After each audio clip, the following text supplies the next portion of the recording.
ঘরে বসে রেস্টুরেন্ট স্টাইলে বানিয়ে ফেললাম ফ্রেঞ্চ ফ্রাই। দেখতে যেমন তেমন, খেতে কিন্তু অসাধারণ। মাহাদি অনেক বেশি বায়না ধরছিল, যার কারণে ওকে এটা বানিয়েই দেওয়া লাগলো। আসসালামু আলাইকুম, সবাই কেমন আছেন? আশা করি সবাই অনেক বেশি ভালো আছেন। আমরাও ভালো আছি আলহামদুলিল্লাহ।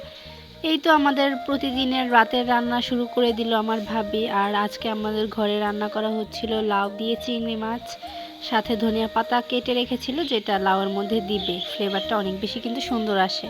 যাই হোক, তো এই তো আমি ফ্রেঞ্চ ফ্রাই বানানোর জন্য 3টা আলু নিয়ে নিলাম একই সাইজের, তারপর এরকম লম্বা লম্বা করে কেটে নিলাম। ফ্রেঞ্চ ফ্রাইগুলো যেই রকম থাকে ওই রকমই আর কি। এরপর আমি চুলায় পানি বসিয়ে দিলাম গরম হওয়ার জন্য। আর এখন আমি আলুগুলো সিদ্ধ করে নেব। তো পানিটা যখন গরম হয়ে আসবে তখন আমি দিয়ে দেব আলুগুলো। আর আলুগুলো বেশি সিদ্ধ করব না, আধা সিদ্ধ করেই নামিয়ে নেব। আর একটু দিয়ে দিলাম লবণ ছিটা। দেন যখন আলুগুলো আধা সিদ্ধ হয়ে যাবে তো নামিয়ে এটাকে ঠান্ডা পানির মধ্যে একটু ভিজিয়ে নিতে হবে, মানে যাতে করে বেশি নরম হয়ে না যায়, তার জন্য আর কি একটু ঠান্ডা পানি দিয়ে ভিজিয়ে নিতে হবে। তো ঠান্ডা পানি দিয়ে ভেজানো হয়ে গেলে এরপর আমি একটা বড় প্লেটে নিয়ে নিলাম। আর এখন এগুলোকে একটু শুকিয়ে নিতে হবে, তাই আর কি আমি একটা টিস্যু নিয়ে টিস্যুর সাহায্যে একটু পানিগুলো মুছে নিচ্ছি, যাতে করে তাড়াতাড়ি হয়ে যায়। কারণ মাহাদি অনেক বেশি অস্থির হয়ে গেছে, কখন হবে কখন খাবে। তো আলুর গায়ে থেকে যখন সব পানি টেনে যাবে, আলুগুলো একদম শুকিয়ে যাবে, তারপর এখন এতে সব অ্যাড করতে হবে গুঁড়া মশলাগুলো। তো প্রথমে আমি এতে দিয়ে দিলাম হলুদের গুঁড়া, তারপর দিয়ে দিলাম মরিচের গুঁড়া। আর এখানে আছে 2 ধরনের মশলা, একটা হচ্ছে চাট মশলা আর একটা কি যেন আমি বলতে পারছি না সঠিক, আম্মু দিয়েছিল তো আমার নামটা খেয়াল নেই। যাই হোক, তারপর এখানে লাস্টে দিয়ে দিলাম ম্যাজিক মশলা। এই মশলাটা দিতেই টেস্টটা যেন একটু অন্যরকম হয়ে যায়। আর সবগুলো মশলা অ্যাড করার পরে সুন্দর একটা স্মেল আসতেছিল। যাই হোক, তো আমার সব কিছু অ্যাড করা হয়ে গেছে। এখন লাস্টে দিয়ে দিলাম পরিমাণ মতো একটু লবণ, কারণ এর আগে আমি সিদ্ধ করার সময় লবণ দিয়েছিলাম, তাই এখন একটুখানি দিয়ে দিলাম। আর লাস্ট উপকরণ হচ্ছে ময়দা। তো ময়দাও আমি পরিমাণ মতো দিয়ে এখন হাত দিয়ে সব একসাথে ভালোভাবে মিক্স করে নিচ্ছি। মিক্সড করা হয়ে গেলে এবার চলে আসি রান্নায়। তো একটা ছোট কড়াইয়ে আমি পরিমাণ মতো তেল দিয়ে নিছি, আর এরপর দিয়ে দিলাম অল্প একটু ফ্রেঞ্চ ফ্রাইয়ের আলুগুলো। এখন একটু একটু করে ভেজে নিতে হবে, যেহেতু আমি ছোট একটা কড়াই নিছি।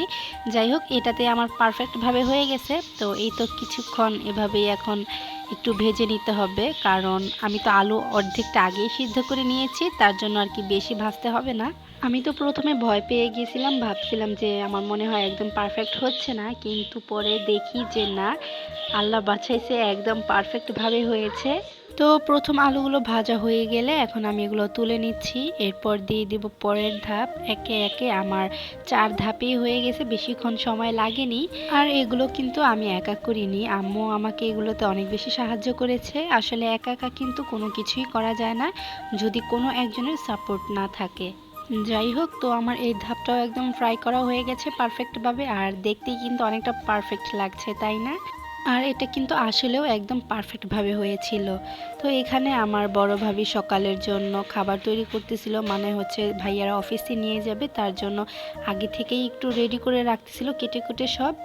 তো এখানে আমার সবগুলো ফ্রাই করা হয়ে গেছে। এই তো এটাই হচ্ছে লাস্ট ধাপ, এটা হয়ে গেলেই হয়ে যাবে।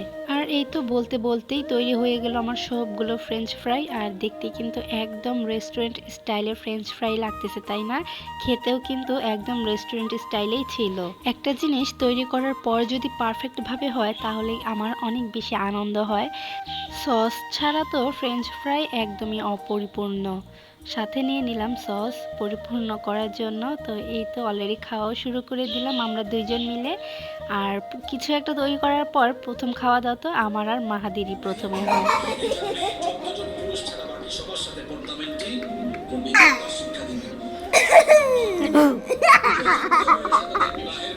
সন্ধ্যার পর তো আমাদের এরকম টুকটাক খুনসুটি হতেই থাকে।